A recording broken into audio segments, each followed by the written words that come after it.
Welcome to Strip Coverlet, where we squeeze the bigger picture out of literature. I am Adrian Ford, and we are here for another poetry discussion. A poetry discussion which will take place in two separate playlists here on the channel.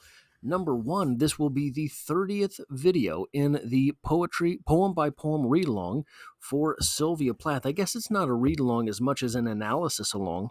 But this will be the 30th video in that series, but it will also be approaching the 350th video in the Poetry Discussions playlist here on the channel. I'm pretty proud of that. I don't get proud of a whole lot of stuff, but I am pretty proud of that. Maybe we'll do something special for 365, which would be a poetry discussion every day for an entire year. But the poem in question today, Epitaph for Fire and Flower, is one where there's not a... I had to make 3 footnotes for this one. This is a poem that is, for me, and look, I'm not a Sylvia Plath expert. In fact, I talked about in the last video in this series, and we'll mention the last video in this series again, how Sylvia Plath is challenging for me. She's not a poet who speaks to me directly. This seems very different from all of the Sylvia Plath that I've kind of experienced to this point.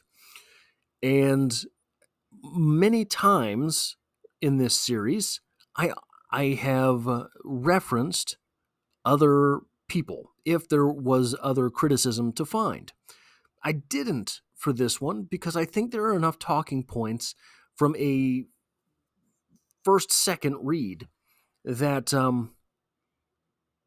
there's something to go on here. The poem in question, Epitaph for Fire and Flower, reads as such. You might as well haul up this wave's green peak on wire to prevent fall or anchor the fluent air in quartz, as crack your skull to keep these two most perishable lovers from the touch that will kindle angels' envy, scorch, and drop their fond hearts charred as any match. Seek no stony camera eye to fix the passing dazzle of each face in black and white, or put on ice mouth's instant flare for future looks. Stars shoot their petals and suns run to seed. However, you may sweat to hold such darling wrecks hived like honey in your head. Now in the crux of their vows hang your ear, still as shell. Hear what an age of glass these lovers prophesy to lock embrace, secure in museum diamond for the stare of astounded generations. They wrestle to conquer cinder's kingdom in the stroke of an hour, and hoard faith safe in a fossil. But though they'd rivet sinews in rock, and have every weathercock kiss hang fire, as if to outflame a phoenix, the moment's spur drives nimble blood too quick for a wish to tether. They ride night long in their heartbeats' blazing wake until red cock plucks bare that comet's flowering. Dawn snuffs out stars' spent wick, even as love's dear fool's cry evergreen, and a languor of wax congeals the vein. No matter how fiercely lit, staunch contracts break and recoil in the altering light. The radiant limb blows ash in each lover's eye, the ardent look blackens flesh to bone and devours them. Now, to my first reading, this is just a collection of words. But it seems this is a poem which is commemorating the love between two people, fire and flower, whoever fire and flower may be. We are left to assume perhaps fire would be Ted Hughes, flower would be Sylvia Plath, or am I making the sexist assumption? I think that is exactly what we have here, is the fire and flower representing the two perishable lovers. Fire, though it does consume, it is perishable. And though the fire seems to be one of the enveloping forces in this poem, it too is perishable. Now, this seems then sort of a commemorating of love, a commemoration of two lovers, a commemoration of marriage, what have you. And that seems, again, maybe lovey-dovey for the Sylvia Plath that we all know and love. But maybe not. But maybe. And I think that there are, I think you have to come full circle on this one. So, look, where are we here?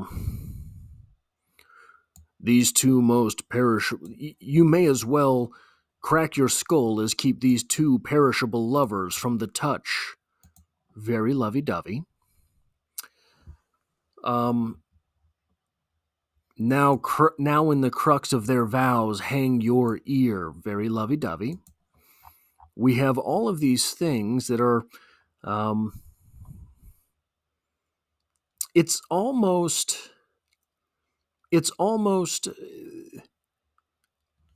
You could almost imagine the town crier sort of emitting this poem, right? This is a braggadocious poem for love. Look, it starts with you may as well crack your skull to keep these two most perishable lovers from the touch. Okay, so very lovey-dovey. How is this a Sylvia Plath poem? Well, we have to go back to the title. Epitaph. For Fire and Flower. Epitaph. For Fire and Flower. Not or. Okay, so epitaph. A phrase or form of words written in memory of a person who has died, especially as an inscription on a tombstone. Fire and flower both have died here. This is an epitaph for fire and flower. And so Sylvia Plath is very clever. It could have been an epitaph for the and, right? This could have been an epitaph for fire and flower, meaning an epitaph for the joint nature of fire and flower. But we have this here, which sort of disperses that idea. Blows ash in each lover's eye, the ardent look blackens flesh to bone and devours them. This is an epitaph for the fire and the flower. Not the joint nature of the two, but for both of them. Now, still kind of lovey-dovey. Or, well, no, okay. If this would be nearly an Emily Dickinson poem at that point, right? We have here a poem to commemorate these two things dying together who loved each other, right? Very Emily Dickinson, very Romeo and Juliet. But there is something else worth talking about in this circumstance. So, normally, I am someone who believes more prominently in new criticism than other forms of criticism. I kind of dally in other forms of criticism. I think that, everything is valid to the point that you can make it valid. But what do I mean by new criticism? I stole this from Wikipedia. New criticism was a formalist movement in literary theory that dominated American literary criticism in the middle decades of the 20th century. It emphasized close reading, particularly of poetry, to discover how a work of literature functioned as a self-contained, self-referential aesthetic object. The movement derived its name from John Crowe Ransom's 1941 book, The New Criticism. New criticism basically says you take the piece, okay, in this case, a poem. You don't have to know the Bible. If you're reading Western literature, one of the main things that you're going to refer to is the Bible, because at most points in the history of Western literature, from the point that people were literate until, I don't know, 5 seconds ago, the only book that you could count on your entire audience being at least familiar with, maybe not memorizing, maybe not knowing from start to finish, but at least familiar with, would be the Bible. So, what does that mean? If your story has the number 3 that pops up, well, Father, Son, and Holy Ghost, that's what 3 can mean. If your story has the number 40 pop up, they were lost for 40 days and 40 nights in the wilderness. Jesus was it 40 days that he was tempted by Satan? Something like that. There's some story with Jesus in 40. What about 33? 33 is a 30. So 30 is a new beginning. That's when Christ started his church. 33 is when transcendence happens, because 33 was how old Christ was when he was crucified. You could make those literary references in you had a poem that had the number 33, the 33 in assumption or in coordination with whatever it was mentioned by is assuming a new role, right? New criticism says, I mean, that's cool, okay, but that's not in the poem. Jesus isn't in the poem. Maybe that 33 takes on a new meaning by whatever is in the poem. The poem itself will dictate what does have more meaning, and the poem will dictate what that meaning means. New criticism, in that way, to me, is a more useful form of criticism, because there's so many books, there's so many poems, there's so many religious texts. Yeah, maybe you can pretty much count on the Bible reference getting through to your reader, but if I make a reference based on I Died for Beauty by Emily Dickinson, how many people will really get that? Is it necessary and important to the idea that I am trying to communicate for my reader to have read I Died for Beauty? So, new criticism, in my opinion, if a story passes the test of merit by new criticism, the story or poem or novel is of more worth because it becomes more pliable. The story has more worth, the poem has more worth, the novel has more worth because more people can get more things out of it. Now, that said, I think we maybe need to reference another Sylvia Plath poem in order to get what's really going on here. And for that, we will go one video back in this playlist to Wreath for a Bridal, another sort of lovey-dovey poem from Sylvia Plath, which says that owl voice soul yes, while cows utter low moos of approve.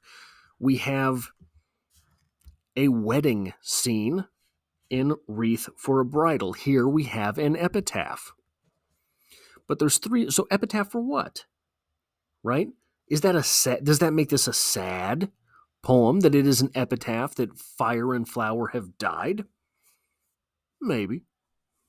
Far out, okay, I get it. Maybe not. In the previous video, in this series, in the previous poem, in this book, we get these 3 lines of the 2 who are getting married. They're maybe represented in that poem by the owl and the cow. This pair seeks single state from that dual battle. Now speak some sacrament to parry scruple, for wedlock wrought within love's proper chapel. We have in the previous poem, so I don't know where these poems first existed. I don't know in what order they were originally published. I don't know when it was that Sylvia Plath wrote them. This poem, previous to this, states here in these lines, this pair seek single state from that dual battle. The dual battle being individualism, the single state being the marriage. They seek single state from that, meaning that what was fire, what was flower, would both be dead. They would, in their new married state, be renewed as one. They would be in their new state. There's another line here. I guess perhaps I should have plucked this one out as well. It is the final line in the penultimate stanza, where bedded like angels to burn one in fever. So I believe the statement being made here, the epitaph is for the death of fire and flower, where they would both be reborn in unity. That is all I have for this poetry discussion. If you like or appreciate what it is that I do here, hitting the like button really does help me out on the channel, as it tells YouTube to share this video with other literature lovers. And the next video in this series is known as Fiesta Melons. So make sure you're subscribed to come back for that one as well.